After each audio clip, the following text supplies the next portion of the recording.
हमारे solar system का सबसे बड़ा प्लेनेट जुपिटर है। इसका डायमीटर हमारी अर्थ से 11 गुना बड़ा है, इसलिए इसमें 1300 अर्थ समा सकती है। वैज्ञानिकों के अनुसार अगर ये थोड़ा और अधिक बड़ा होता तो ये स्टार भी हो सकता था। साथ ही इसकी हाइड्रोजन को हीलियम में बदल दिया जाए तो भी ये स्टार बन सकता है। लेकिन क्या हो अगर हमारे इस जुपिटर प्लेनेट से कोई रेड ड्वार्फ स्टार टकरा जाए तो? क्या इससे जुपिटर प्लेनेट खत्म हो जाएगा या अर्थ पर इससे क्या प्रभाव पड़ेगा? क्या इससे हमारा सरवाइव करना भी मुश्किल हो जाएगा?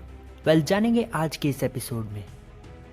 वैज्ञानिकों के अनुसार OGLETR-122b अब तक का खोजा गया सबसे छोटा रेड ड्वार्फ स्टार है। साथ ही ये स्टार बाइनरी स्टार सिस्टम का हिस्सा है। इसका साइज हमारे जुपिटर से 20% ज्यादा बड़ा है। साथ ही ये स्टार 96 टाइम्स मैसिव भी है और हमसे 7000 लाइट ईयर्स दूर है। पर इस स्टार को हमारे सोलर सिस्टम में लाने के लिए हमारे सोलर सिस्टम के ऑर्ट क्लाउड से गुजरना होगा। ये कॉमेट्स का एक समूह है जो हमारे सोलर सिस्टम के एज पर है।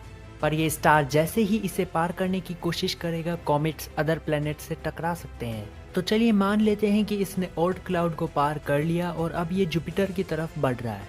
इसके ग्रेविटेशनल पुल से जुपिटर अपने एक्सिस से हट जाएगा। स्ट्रॉन्ग ग्रेविटी और हीट के कारण जुपिटर का साइज बढ़ने लगेगा और थोड़ी ही देर में जुपिटर का एटमॉस्फेयर खत्म हो जाएगा। जुपिटर की गैसेस स्टार के चारों तरफ फैल जाएगी जिससे वो एक ब्लैक होल की तरह लगेगा। इसके बाद ये स्टार धीरे धीरे जुपिटर प्लेनेट को निगल लेगा। अब हमारे सोलर सिस्टम में जुपिटर नहीं है, एक ब्लैक होल की तरह दिखने वाला स्टार है। और जुपिटर के बिना हमारा सोलर सिस्टम पहले जैसा बिल्कुल भी नहीं होगा, क्योंकि जुपिटर की ग्रेविटी के कारण एस्टेरॉइड और कॉमेट उसकी तरफ जाते थे जिससे वो अर्थ से नहीं टकराते थे। पर अब जुपिटर नहीं है, मतलब कि हमारी अर्थ को अब कोई प्रोटेक्ट नहीं कर पाएगा। इसके कारण हमारी अर्थ पर कॉमेट्स की बारिश होने लगेगी।